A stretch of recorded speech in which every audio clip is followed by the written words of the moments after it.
Hace muchos años, un conflicto que viene también desde el año pasado y hoy, bueno, accedieron finalmente a liberar este espacio aquí en el hall del CONICET para ser recibidos por las autoridades. Y estamos con algunos de ellos que están participando en el día de hoy. Bueno, uno de ellos es Walter Kopman, que es el delegado que ha estado participando activamente en una asamblea que acaba de terminar. Walter, ¿cómo te va? Hola, ¿qué tal? ¿Cómo estás? Buenas tardes. Sí, efectivamente lo que pasó hoy creo que es muy significativo de cuál es la conducta de las autoridades del CONICET frente a esta política que está desarrollando el gobierno, que va en desmedro del sistema científico nacional. Hoy por hoy se están quedando cientos de trabajadores de la ciencia en la calle. A fines de este mes, sin ir más lejos, 90 se van a quedar en la calle. En marzo cobrarán su último sueldo. Y es significativo porque hubo que hacer una permanencia pacífica en el hall para que nos recibieran. Es decir, lo mínimo, poder tener un canal de comunicación, y creo que en ese sentido, bueno, si bien las autoridades se comprometieron a toda una serie de evaluaciones sobre qué se podía hacer de aquí en adelante, pactamos una nueva reunión para el 9 de marzo, pero por supuesto que redoblar la apuesta porque efectivamente si no somos cientos el 9 de marzo, este recorte va a pasar. Son más de 411, está Nicolás Botkin, que es también afectado, es un becario del CONICET que está en una situación realmente muy compleja, prácticamente 7 años, ¿no?, que estás trabajando aquí en el lugar. Sí, yo estoy hace 7 años, hay otros compañeros y compañeras que están hace más tiempo incluso que como becarios doctorales y postdoctorales, atravesando varias instancias de evaluación. En mi caso fueron 3, en muchos casos fueron 3 instancias de evaluación positivas para luego llegar a la presentación al ingreso a carrera de investigador, que en el caso de los que nos consideramos como los doblemente recomendados, tuvimos una doble recomendación para el ingreso a la carrera por parte de una comisión asesora, luego por parte de una junta de calificación y promoción, en la mayoría de los casos acompañado por un informe técnico externo favorable, y la resolución del directorio del CONICET, que es el organismo ante el cual nos presentamos hoy para protestar, es una denegatoria del ingreso únicamente por el tema del cupo. Digamos, no se plantea ningún criterio de evaluación, simplemente es el cupo no alcanza, entonces te quedas afuera. Te voy a pedir que te coloques el auricular, así Antonio Fernández Llorente, que está allí en los estudios, te puede consultar y pueden dialogar con él. Nicolás, Antonio. ¿Cómo te va, Nicolás? Bueno, lo que pasa es que lo que llama la atención es que un país que nos cuesta la ciencia es un país que vuelve al campo. Volvemos a 1929, estamos en el siglo XXI. Y lo curioso es que el presidente, lo único que vendió cuando viajó a Europa fue un reactor hecho en la Argentina. Entonces no se termina de entender. Sí, de hecho hay lo que es, entiendo yo, un criterio de la ciencia más instrumental, digamos, más de evaluar a la ciencia por sus resultados inmediatos. Por lo menos eso aparece en parte de la retórica oficial, de la idea de que los científicos nos convertamos en emprendedores, de la idea de que la ciencia se evalúe por cuántas patentes vendés o por privilegiar la inserción productiva. Y todos sabemos que la ciencia a nivel mundial es un proceso largo, es un proceso complejo, y hay mucha ciencia básica, hay mucha ciencia de distinto tipo que se está cortando porque hay una voluntad del gobierno de recortar la política de ciencia y técnica.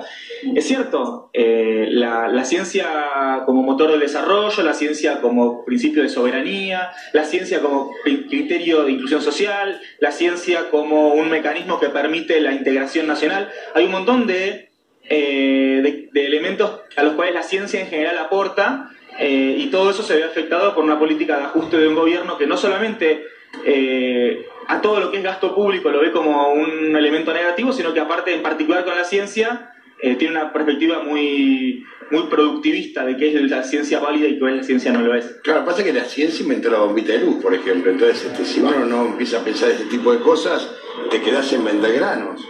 Si no, pagás salario con sal. O sea, hay que empezar a entender el concepto. Porque si no, cuando Cavallo mandó a los científicos a lavar los platos, y lo que se equivocó Cavallo.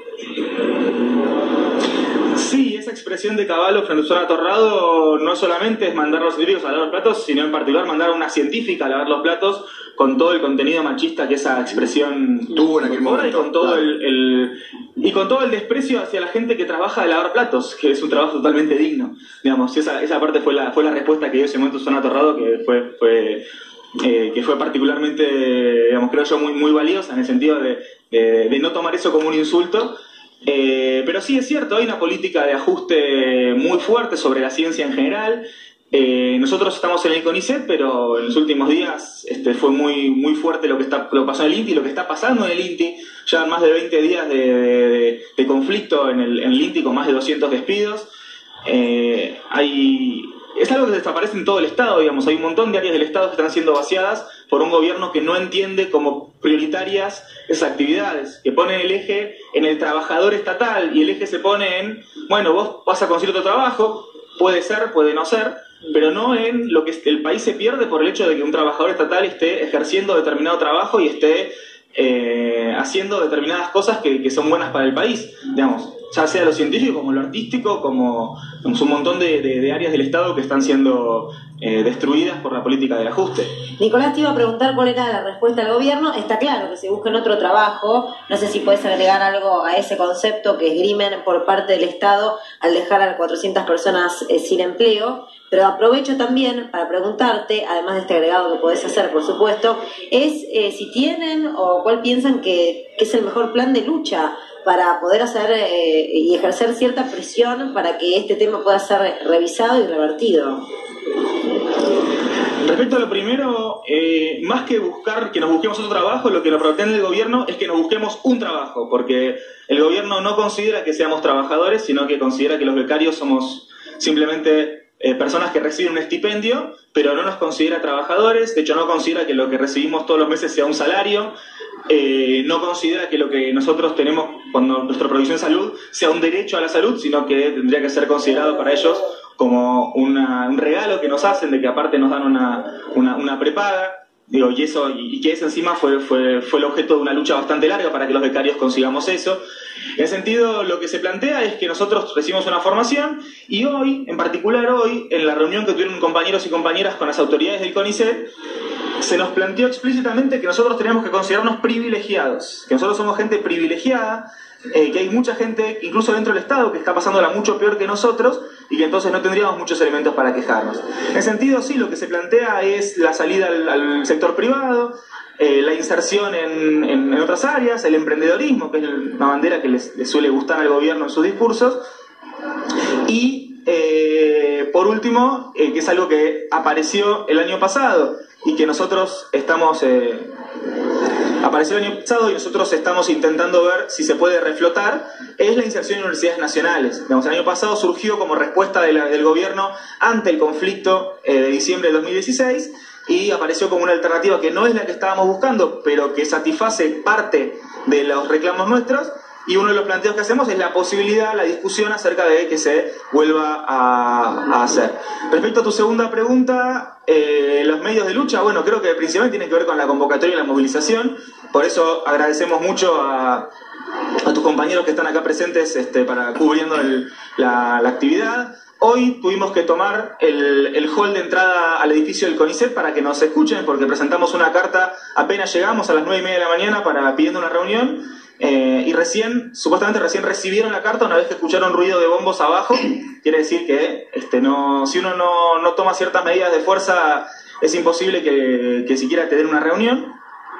Y obviamente tratar de convocar a la mayor cantidad de gente posible, a difundir las actividades, a integrar nuestras demandas con otras demandas de otros sectores desplazados del Estado, tanto de ciencia científica como en otros. Digamos, en principio, por ahora lo que tenemos es una promesa de una nueva reunión para el día 9 de marzo, donde el punto principal va a ser la resolución de los 90 casos que comentaba Walter, 90 trabajadores que tienen todas las recomendaciones y que quedan sin trabajo el 28 de febrero, quiere decir, el 1 de marzo cobran su último sueldo, el 9 de marzo una reunión muy importante para ver si podemos conseguir que por lo menos haya algún tipo de prórroga en las becas de esos compañeros y compañeras, y obviamente para el 9 de marzo nuestra convocatoria es a que haya mucha más gente acá en la explanada del Ministerio. Obviamente las utopías nos llevan a las convocatorias que hubo en diciembre de 2016, cuando estaba explotando este playón, con un montón de gente, mucha gente que no tiene ninguna relación directa con el sistema científico, pero sin embargo viene a apoyar y colaborar con nuestros reclamos. Nicolás, Darío Villarroel es mi nombre, ¿cómo te va? Buenas tardes. Una pregunta breve, ¿quién es el interlocutor de ustedes? ¿Con quién hablan? ¿Quién los recibe para plantearles los problemas que tienen? De nombre y apellido, ¿quién es la persona esa? Bueno, en el caso de la reunión de hoy, nosotros hoy fue la primera reunión del año del directorio del CONICET. El directorio del CONICET es un organismo integrado por los altos funcionarios del CONICET, de los cuales muchos de ellos son electos directamente por los investigadores superiores y principales. Quiere decir, no todos ellos son designados por el Poder Ejecutivo. De hecho, hay un caso bastante particular que es el de un investigador que fue votado por sus pares y que por oposición política el gobierno no le autoriza a asumir el cargo, que es Roberto Salvarezza. El directorio es el organismo principal del CONICET y obviamente están las autoridades del CONICET. En el caso las autoridades del CONICET son designadas por el Poder Ejecutivo. En el caso de hoy nos recibió Alan Teminio, que es el director de legales del organismo, y nos recibieron algunos representantes de este directorio. Esto fue la reunión de hoy. En otros años, en otras oportunidades, si planteamos el reclamo al Ministerio, nos reciben funcionarios del Ministerio de Ciencia. Acá hay una situación, digamos, en términos institucionales compleja, porque el CONICET es un organismo autónomo, pero depende del Ministerio de Ciencia, entonces muchas veces no queda claro quiénes son las autoridades responsables, y ese no quede claro termina siendo funcional a las autoridades porque terminan pasándose la pelota respecto a quién es el responsable. Y en el caso de hoy, como nuestro reclamo fue al directorio del CONICET, tuvimos nuestra reunión con funcionarios del CONICET. En enero, cuando hicimos nuestra primera reunión con autoridades, fue autoridades del Ministerio. Muy bien, muchísimas gracias.